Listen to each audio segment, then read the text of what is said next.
Deep in the heart of the Bavarian Alps, nestled among misty peaks and ancient forests, lies a legend whispered only in the hushed tones of twilight. It's a story that predates the grand castles and cobbled streets we often associate with old Europe. This is the tale of the Wolpertinger, a creature so bizarre, so utterly unbelievable, that for centuries many have dismissed it as a tavern yarn spun from too much German ale. But what if I told you there's more to this myth than meets the eye? The Wolpertinger is a creature of patchwork parts. Imagine a rabbit, but with the antlers of a deer.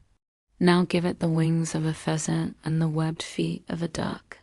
Some tailies even add the fangs of a vampire bat for good measure. It sounds like something a child would dream up, a whimsical chimera born from a wild imagination. For generations, this creature has been the unofficial mascot of Bavarian folklore, a shy, elusive beast said to inhabit the densest parts of the alpine woods. Local hunters and villagers claim the Wolpertinger is incredibly difficult to spot. It's said to be active only during the full moon and is drawn to the company of beautiful young women. The traditional method for catching one is, shall we say, unconventional. A young, beautiful woman must venture into the forest at midnight, accompanied by a man who knows the creature's preferred haunts. They must find a secluded spot, and well, the legends say she must expose her bosom to the moonlight to lure the creature out. It's a strange and rather specific set of instructions, isn't it? It almost sounds designed to be a prank on unsuspecting tourists. And for a long time, that's what everyone believed. The Wolpertinger was a joke, a piece of local color, sold as taxidermy oddities in souvenir shops. These creations, often cobbled together from squirrels, rabbits, and bird parts, became popular collector's items. Tourists would buy them, have a good laugh, and take home a piece of authentic Bavarian myth. The story was sealed, it seemed. The Wolpertinger was nothing more than a clever marketing ploy and a bit of harmless fun. But then, things started to get weird. In the late 19th century, a respected naturalist from Munich, Dr. Franz von Griesbach, was on a botanical expedition deep in the Alps. He wasn't looking for mythical creatures. He was documenting rare alpine flowers.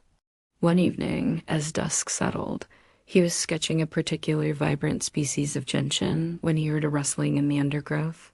Expecting a deer or a fox, he remained still. What emerged from the shadows, however, defied all scientific explanation. In his detailed journal, which is now housed in a private collection in Berlin, he described it. A creature of no larger than a hare, yet it bore the small, budding antlers of a roebuck. Its fur was a mottled brown, and from its back sprouted a pair of underdeveloped, feathered wings, which it flapped uselessly as it hopped. It paused, its large, dark eyes fixing on me for a moment before it darted back into the impenetrable thicket. I confess my hand trembled so much that my sketch of the gentian was ruined. I have seen things in my career that challenge convention, but this was an affront to nature itself. Dr. Griesbach's account was ridiculed by his peers. They accused him of exhaustion, of hallucination, or worse, of fabricating the story for attention. His reputation suffered, and he never spoke of the incident publicly again. But his private journal tells a different story. He spent the rest of his life secretly obsessed, cross-referencing old folk tales with biological anomalies, searching for a rational explanation. He theorized about a localized, highly specific form of hybridization, or perhaps a rare genetic mutation passed down through a small, isolated animal population. His theory was never proven, and the sighting was forgotten, dismissed as the rambling of a once great mind in decline. The world moved on. The Wolpertinger remained a cuddly, kitschy myth. But fast forward nearly a century to the age of digital cameras and the internet. The stories began to surface again, not from dusty old journals, but from grainy photographs and shaky video clips posted online. In 2008, a group of hikers near the town of Garmisch-Partenkirchen captured something on camera.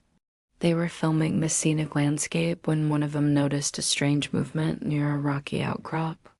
Zooming in, the footage shows a small, furry animal. It's fast and the quality is poor, but for a split second, you can clearly see a pair of antlers on its head and something that looks like wings fluttering on its back. The video went viral for a week, with experts debating its authenticity. Some claimed it was a clever CGI fake, others a known animal seen from a weird angle, but many locals in Bavaria just nodded. Yeah, they'd say, the Wolperdinger. It is still here. Then came the audio recordings. A team of cryptozoologists, inspired by these modern sightings, traveled to the Bavarian Alps with sensitive recording equipment. They were hoping to capture the creature's call, which legends describe as a mix of a bird's chirp and a rabbit's squeal. For weeks, they got nothing but the familiar sounds of the forest. Then, one night, during a full moon, their equipment picked up something. It was faint but unmistakable. A high-pitched, melodic chirping sound, followed by a soft, guttural squeak. It matched no known animal in the region. When they played the recording for an old hunter in a nearby village, his eyes widened. He hadn't heard that sound since he was a boy out hunting with his grandfather. So, what is the Wolperdinger? Is it a mass delusion, a persistent folk memory that refuses to die? Or could it be something real, a creature that science has yet to classify, hiding in one of Europe's last wild places? Perhaps the most compelling theory, one that bridges the gap between myth and science, is that the Wolpertinger isn't a single species. The name might be a catch-all term for various animals in the region with rare genetic mutations. A rabbit with Shope papillomavirus, which can cause antler-like tumors to grow on its head. A bird with a developmental defect. A marten with an unusual fur pattern. Over centuries, sightings of these different anomalies could have merged in the collective imagination, creating the composite creature we know today. The myth becomes a tapestry woven from dozens of threads of truth. Each strange sighting, each unidentifiable sound, adds another detail to the legend. The story of the Wolpertinger reminds us that even in our modern, hyper-connected world, there are still pockets of mystery. There are still corners of the map labeled, "Here be dragons," or in this case, "Here be antlered rabbits." It's a testament to the power of folklore, not just as entertainment, but as a living record of human observation, wonder, and fear of the unknown. The next time you see a quirky souvenir of a horned rabbit, remember the story of Dr. Greasebuck, the shaky YouTube video, and the mysterious sound recorded on a moonlit night. You might be looking at more than just a myth. You might be looking at a puzzle that nature has left for us, hidden in the deep, dark forests of the Alps, waiting to be solved. What do you think? Is the Wolperdinger a real, undiscovered animal, a series of misidentified genetic quirks, or just a fantastic story that's too good not to tell? Let me know your theories in the comments below. Thanks for journeying with me into the heart of mysterious Europe. If you enjoyed this story, don't forget to like, subscribe, and hit that notification bell for more tales from the shadows. Until next time, keep looking and keep wondering.